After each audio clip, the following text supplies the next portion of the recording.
Any reason why you are not holding Meta? Actually, I have Meta before. I sold out at a bad timing. So that's one of my biggest mistake. I share that mistake from time to time, but nothing about that. In terms of the reason I sold out, because I think Meta doesn't own any platforms. Whether they want to operate on, like desktop or mobile. Let's say when it comes to mobile, it's a monopoly between Google, right, Android, and also Apple iOS. So they don't have a space there. So if you talk about desktop, also they don't have a space there. So they struggle because they don't have the platforms, okay? They are at the software, the UI layer, which make them very, very profitable business if you do it well. So I would say that execution-wise, I give it to them. They are one of the best. They are super profitable, and even if you look at valuations, it's still a reasonable valuation. It's just that for me, I'm just thinking that when it comes to owning all these big tech stocks, right? Actually, I own them most of the time. It's not because they are tech or they are innovative. I don't think that.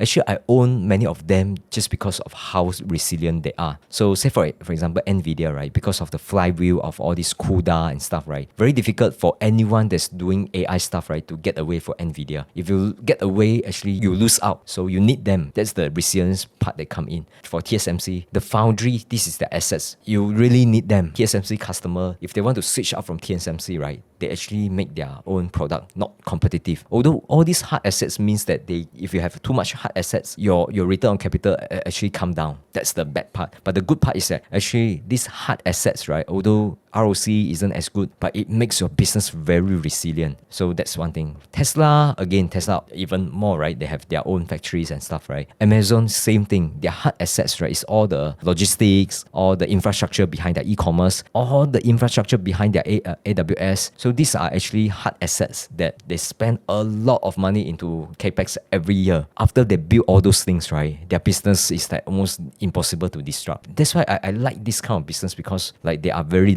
resilient. When it comes to Meta, I'm not saying that they are not resilient. Whether their business is resilient or not, it really depends on the quality of their executions, of their management. In a way, I'm saying that when it comes to disruption, right, if another company, when it comes to, let's say like social media, they are better than Facebook, better than Instagram, better than all their products, right? Relatively speaking, they are easier to disrupt. You don't see it now, not because of the business model. You don't see it now, it's because Mark Zuckerberg is super good at executions. They want have to give it to him. But let's say 10 years down the road, the management is not good, right? Actually, just judging based on their business model, I think they are not as resilient as compared to the other companies that I'm owning here. So that's the reason I don't own them. I rather own more into, let's say like Google, if I want to benefit from all this digital advertising.